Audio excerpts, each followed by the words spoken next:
Oh,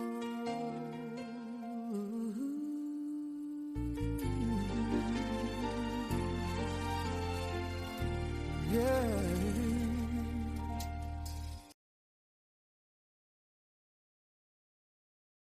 Do you know that you can be surrounded by people, by love, by life, by success, and still be carrying an emotional heaviness and silence? Well, today we are talking about the scar that nobody made, right here on Sunrise After Midnight. I'm Deborah Hamm, and my story, your story, and their story is not over. You know, if you've ever felt unseen, unheard, or even misunderstood by some of the people around you, maybe they don't really get what you're carrying. Well, today's episode just might be for you. Okay? You do not have to say a word, just stay. Just stay right here where you are. The title of this episode is The Scar is the Star. I'm going to repeat that. The scar is the star. You know what? Have you ever written out what you was going to say, what you was going to do, only for it to change at the last minute? That happens.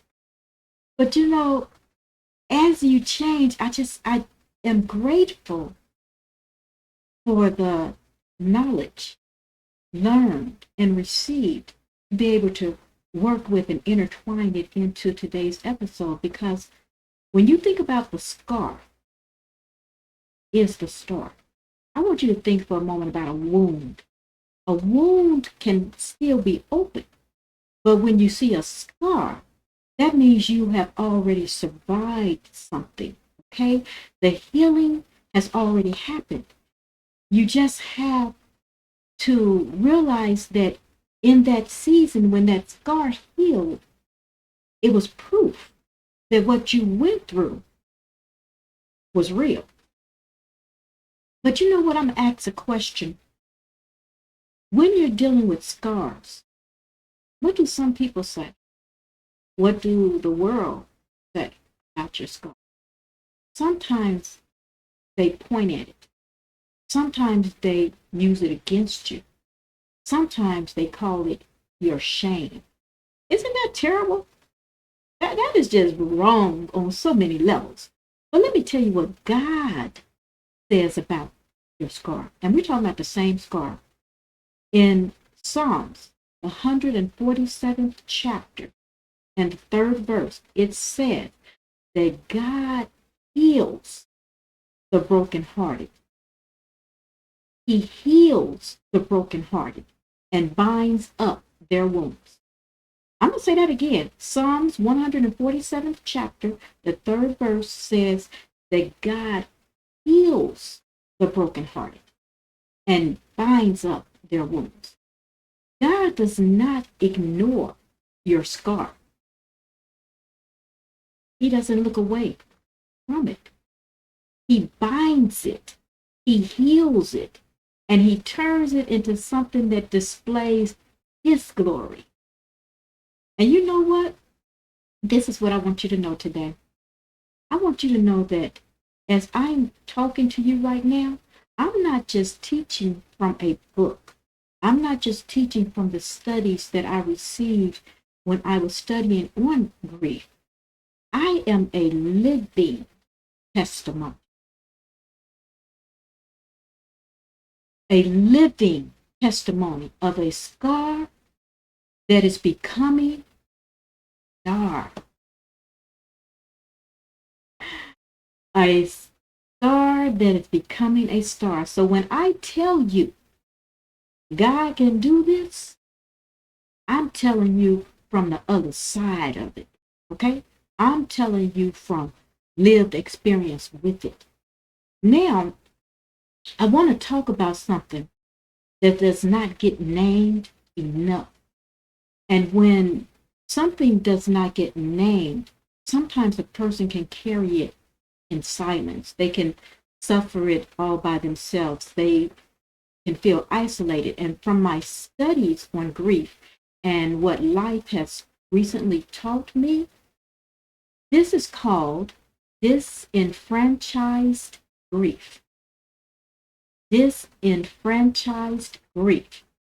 The definition of this is if this type of grief is this: it is grief that is not openly acknowledged, it is not publicly mourned, and it is not socially supported. Yeah, it's true. And you can say it this way. To sum it up, I would say, in other words, the world says no ceremony, no language, no validation. The person suffers in silence because the world around them says it's not valid. That's what the world says. Let me tell you something about the world. The world is not the one carrying it. Okay? Straight up. They're not carrying it. You're the one carrying it. It can show up as withdrawal. It can show up as an inability to eat or sleep. You know, when you have those sleeping patterns, you just can't rest and you're just not hungry. It can come with unexplained sadness. It can come with a deep sense of completely being alone in a room where you are crowded. And straight up, yes, you can be surrounded and still feel lonely or even unseen. I want you to think about a man or a woman who from the outside, maybe they appear to have it all. They are surrounded by people all the time. They are loved by many. They are successful in life. They just look on the outside like they got it all together and they got it going on. But on the inside, that same person can be dealing with a heaviness emotionally that they're silent about it because they feel that others don't see it or others don't understand it, or they feel that for some who they've tried to discuss it with or explain it to, they just didn't get it. They don't feel like they're being heard. And it's not because people around them are bad people. That's not it at all. But it's because sometimes love by itself does not always reach the specific place where somebody is hurting. I'm going to repeat that. Sometimes love by itself does not necessarily reach the place where a person is hurting. So when people don't understand, it's not saying they don't love you. Okay? And that can be considered as disenfranchised grief because they're not understanding it and they don't feel that it's valid enough that publicly you can say, I need to have this ceremony, or publicly they feel that it ain't important enough. And here's something that makes when a person is dealing with disenfranchised grief even worse. Let's just hypothetically say that it was dealing with, let's just say a pet. Let's say a pet. That pet you raise basically, and that pet has been part of your life. And in some cases, people love their pets to the point that if something happens, that's losing a family member. But sometimes society say, oh, you just get another one. Isn't that interesting? You just get another one. They basically do not validate the importance of the loss that you had there. Sometimes when you lose a loved one, and I'm going to say this one in association with the workplace, you use a loved one and they give you 3 to 5 days of bereavement leave. Hypothetically, let's say 3 to 5 days of bereavement leave, because I cannot speak for all organizations, so I don't know what all do.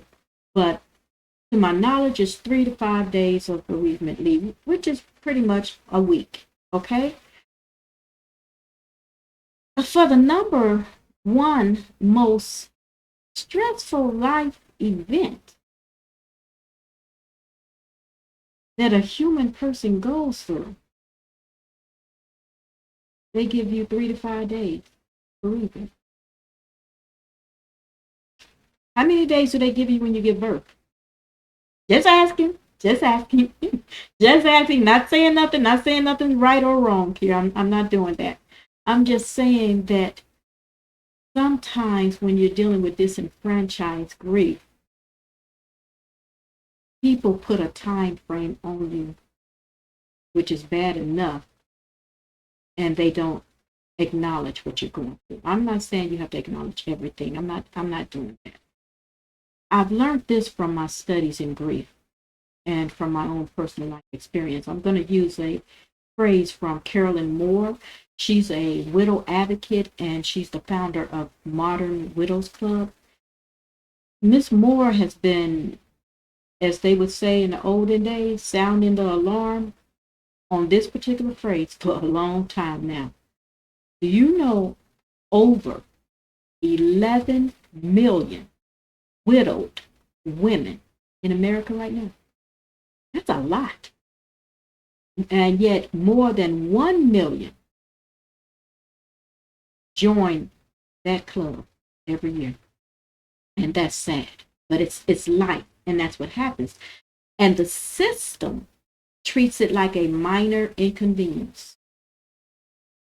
Carolyn Moore said it this way: if marriage is held in such high regard by society, then why is widowhood at the bottom of the list when it comes to support, awareness, and care? Now remember, that's what Carolyn Moore said. She said, if marriage is held in such a high regard by society, why is widowhood at the bottom of the list when it comes to support, awareness, and care?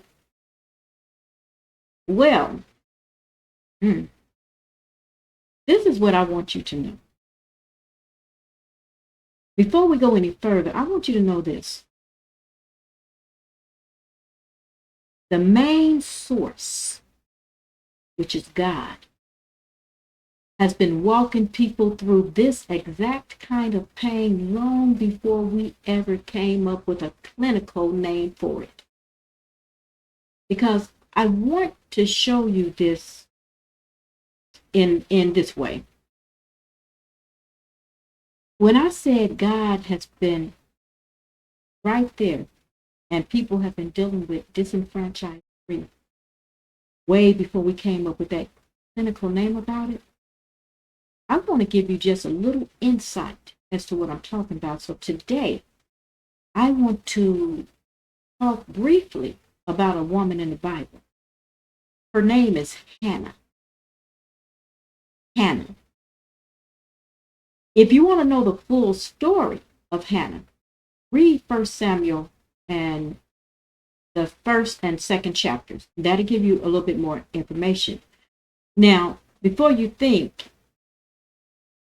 for a minute, here comes the Bible study. I want you to stay with me, please. Stay with me, because you see, I'm going somewhere with this, because Hannah is not a Bible character today. But Hannah is the proof that what you're carrying is real. Not only is it real, God saw it. And God sees it. And God saw it even before somebody else did. I'm going to put it this way. Before I go into her story, I want you to understand something. Because when you understand the culture,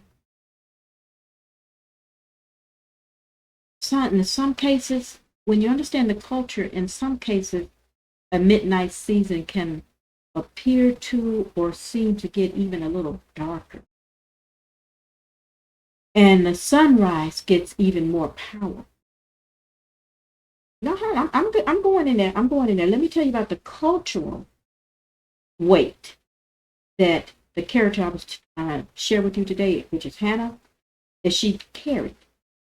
You see, one of the things in Hannah's day is this: the ability to produce children and especially sons, was vitally important. Sons in that day and time meant legacy because they carried on the name. They carried on just like now. The sons carry on the family name. Sons then meant land inheritance stayed in the family. Okay? Sons meant security. It meant security for the parents as they aged. The sons meant the family name survived. Today, sons carry on the name, and that's what I stated earlier. But Hannah was a woman who was barren and she couldn't have children. So she was personally heartbroken, not only because of the culture in which she lived, but because of what it meant. She was considered socially incomplete or deficient. She was considered maybe a burden rather than an asset. I'll put it that way. And in her case, it wasn't a private pain because of the culture. Because you see, barrenness in that culture was visible and it was public. She couldn't hide it. Couldn't hide from it. There was no hiding it. She couldn't hide it all. Every year that passed by without a child was another year that the community could see and judge her. People did not keep their opinions to themselves. Duh, pin that right there. People still don't keep their opinions to themselves.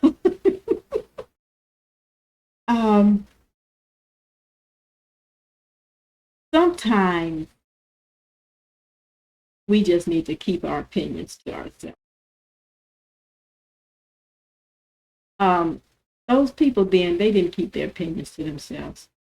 The culture had a language for the woman with many children. She was considered to be blessed. She was considered to be favored. She was considered to be fruitful. She had favor in there. But for the woman who couldn't have children, who was barren, that culture had no language. There was no language that honored her pain. The only language that named her was barren. And it was seen to them back then as punishment.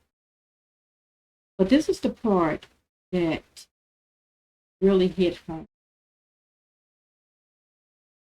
Hannah was not just dealing with the pain of not being able to have a child. She was carrying the weight of being seen as someone that God had turned. And that wasn't the case. That wasn't the case.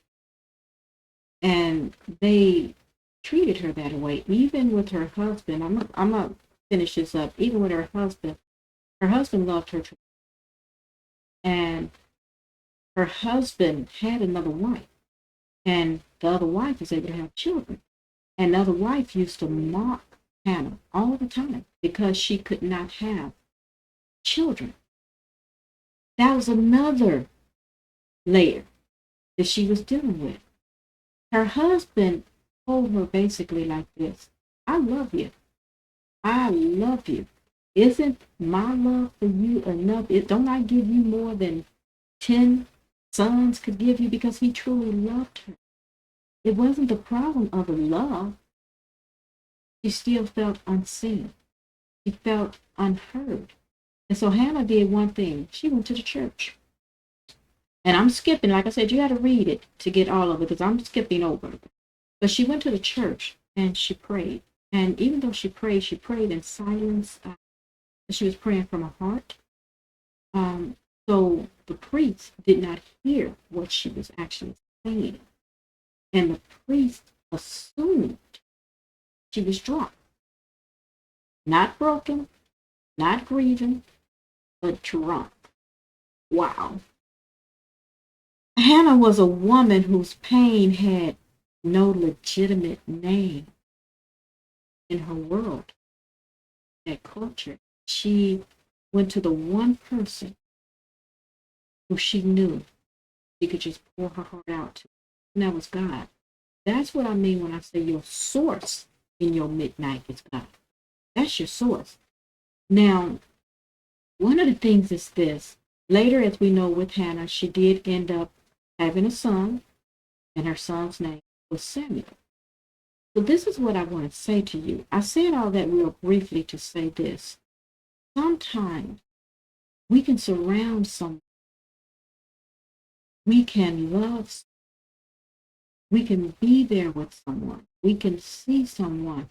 But if we give them an indication that what they're going through is not important enough, or is not validated, or we don't even take the time out to see and listen and hear, you can make that person feel like what they're going through, don't nobody get it, and they'll shut down. Another thing that I learned in my studies was this, and today, yeah, I'm doing some quotes from Carolyn Moore. Another thing that she stated, she said, and I love this particular thing, she said, be ready to be present. Be ready to listen and be a blessing in their life. And that's because when a person is in a midnight season, no matter what it may be, sometimes they're not asking you to fix it, and sometimes they don't want you to fix it. Sometimes all they want you to do is walk with them in the moment. You know, sometimes at all. Sometimes when Hannah's husband was saying, I love you, and he was feeling that his love was enough. And I'm just throwing this part in here myself. Maybe all she wanted was him to walk through it with her. He was trying to fix it. And there is a real difference between walking through it with her and trying to walk her out. There's a difference between walking through a season with someone and walking that person out of that in your time and your perspective and not theirs. There is a difference. No, I'm going to say it again and again and again and again. I'm not saying do this to every person. I'm not saying. And I'm not saying just live your life going to every person. No, I'm saying those persons who are close to you, those persons who you know, even somebody that you just met. I'm saying when you see someone going through that you know, sometimes just take a moment out to be present, be ready to listen. So one of the things is this, when people are going through something and you think about it, just think about that priest. He didn't see a broken woman praying. He saw a woman that he thought was drunk from an outside appearance, because as she was pouring her heart out to the Lord, he didn't hear what she was saying. You know, have you ever prayed before and you just prayed, you didn't verbally say anything, but your heart, you're pouring it out to God. And if I'm sitting next to you, I don't know what you're saying. Well, we're gonna say it's like that. He didn't know what she was saying. And then he gave his own perception. She was in a midnight season.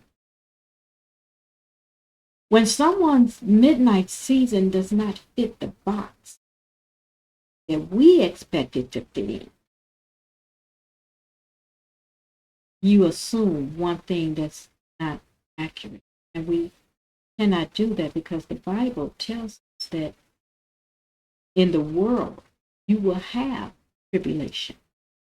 It said, but be of good cheer. I have overcome the world. Disenfranchised grief may not be considered a type of grief that you can outwardly be acknowledged with or people may validate, but I'm here to tell you today, God sees all and God knows all, no matter what you're going through. To call on him because he's the source. God is the source. There is another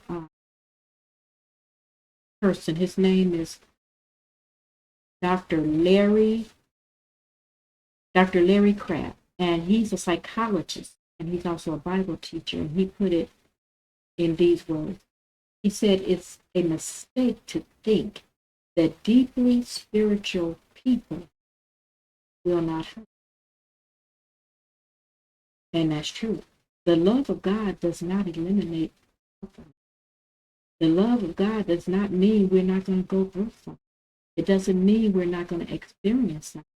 And I can tell you personally, I sat church. I prayed. I believed. I still hurt. I was hurting. Yes. Faith does not remove the pain. It walks you through. You know, it walks through that pain with you. That's what it does. So, what I want to say right now to you, and I want to say this in love. I'm going to repeat. I'm saying this in love. What I want to say to you is this. Pastors and church leaders are human too. Some of the most well-meaning people in your life, including your pastor, may not always have the words for what you're carrying. Kind of like with Eli, he did not immediately recognize the heaviness that Hannah was carrying. But notice when Hannah explained herself to Eli, he blessed her. And then he sent her, on her way.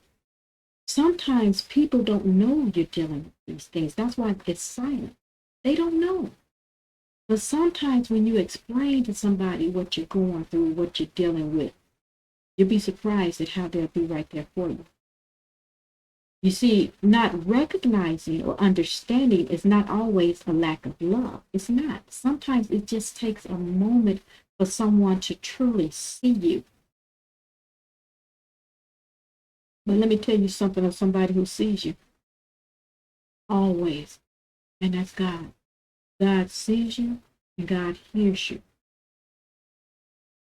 You see, Hannah named her pain. She named her pain. She told the priest, she said, I'm not drunk. I'm a woman in deep grief. I have been just pouring my heart out to God. She claimed it. She named it. She explained what was happening. She named her pain when nobody else could. Somebody, this week sent me something, and I'm gonna share it with you what they sent to me. And hey, it made me say, wow, this is what was sent to me. It said, most people think courage is roaring in victory, but real courage is waking up with a heavy heart, carrying wounds no one sees, and still choosing to rise again. Let's say that again. I gotta say that again. Most people think courage is roaring in victory, but real courage is waking up with a heavy heart, carrying wounds no one can see, and still choosing to rise again. Hey, that was Hannah. She was waking up with a heavy heart. She was carrying wounds nobody saw, and she still chose to rise. But I want you to realize here, just as Hannah chose, you have a choice. I have a choice to rise,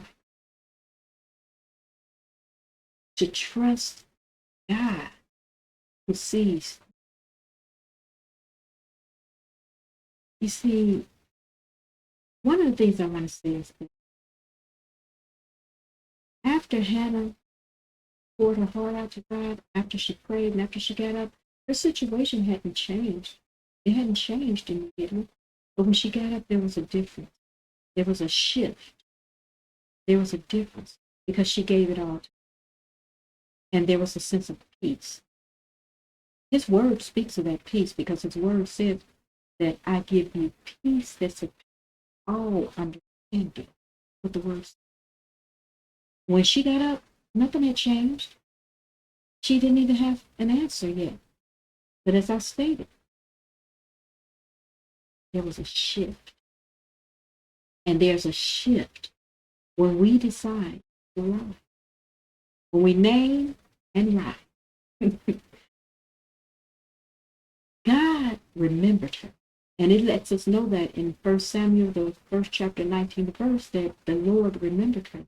Because you know what? She had a son. So now I'm going to ask you to do something.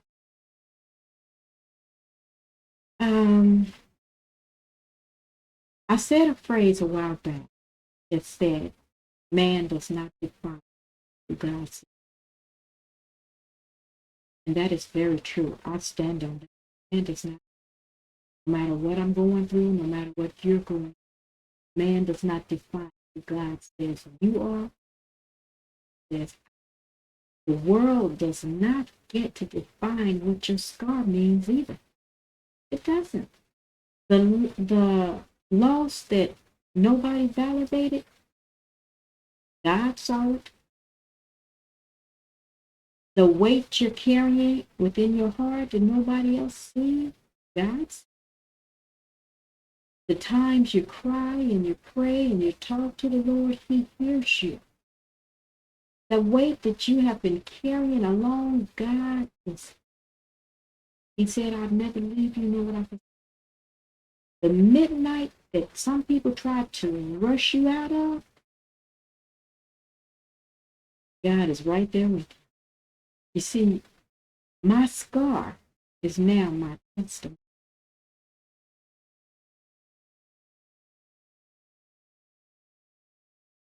And my testimony is now my scar. Your scar is your testimony. Or let me rephrase it. Your scar can be your testimony. And your testimony is, it's like that diamond we talked about. I'm going to tell you this. Disenfranchised grief is real. Real. It's old. It's been around for a long time. And it is seen by God. And it does not disqualify you from your sunlight. So I'm going to say, if I was Hannah, maybe I'd say something like, my scar is not my shame. My pain has purpose. God saw me. God heard me. And my story is not over. But that was Hannah. Now let's go with Deborah. My scar did not define me. My pain has a purpose. God not only saw, God sees me. God not only heard me, God hears me. And my story is, as I learn all the different layers of grief and learning the different emotional, I'm going to say scars, emotional scars that can be associated with it, I had no knowledge that it was this wide. But I'm going to ask you, say this with me. My scar is not shame. My pain has purpose. God saw me. God heard me. And my story is not over. Because you know what? Faith begins with the words we dare to speak. And before we can speak, I had to take a breather right there and just think. And I'm going to say this to you. You might be weeping or dealing with disenfranchised grief your own way. Just as Hannah wept through her midnight, she named her son. And her sunrise named Samuel, which means God has.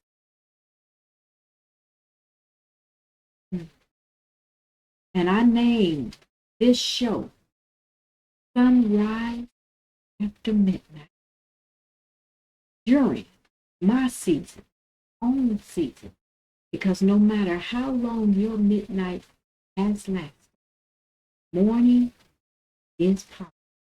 Let me rephrase. No matter how long your midnight has lasted, sunrise. And when you pray and talk to God, He hears you.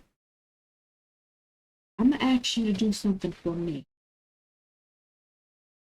Very simple. 4 simple words.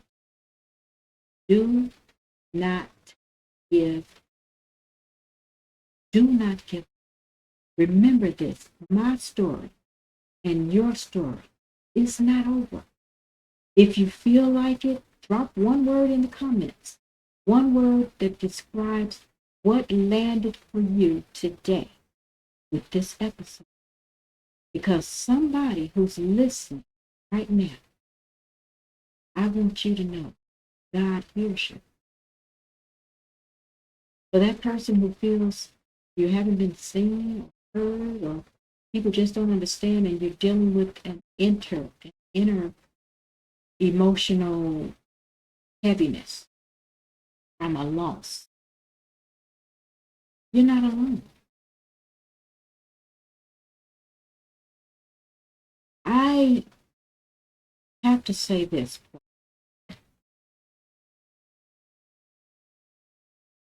Prayer works. Prayer works. God hears. Sees.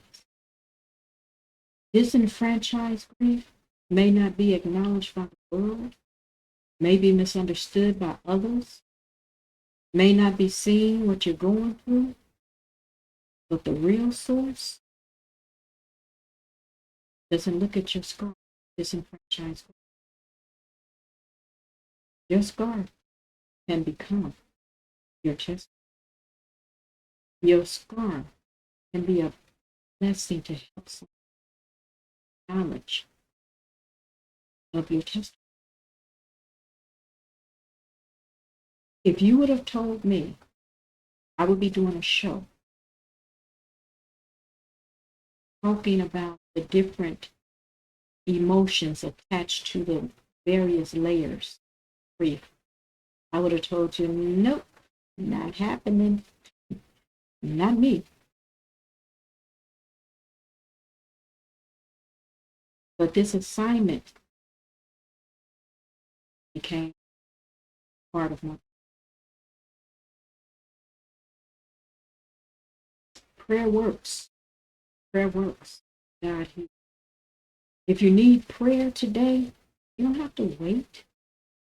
You don't have to wait. Kingdom Purpose Media has a dedicated prayer team ready to pray for you. Visit kingdompurposemedia.com/prayer. Your requests will be read and prayed. If you need prayer today, contact your church. Contact a prayer line. Talk to a friend, a family member. You don't have to do this alone. Reach out to someone you trust. Emphasis on trust. Call a friend. Contact your church. Contact a friend. Because you are not meant to carry this alone. Carrying a silent grief is hard all by itself. Don't do that. I'm asking you not to do that. As I get ready to wrap up this session, this episode, next week, we're going to look back at everything covered this month. So next week's episode is going to deal with just a review and reflection, which means we're going to touch bases on some highlights that we discussed this month. And I promise you, you do not want to miss this. You do not want to miss this because it's good. It's just going to be bulleted items with highlights for next week. And until then, I want you to remember something. You have a choice.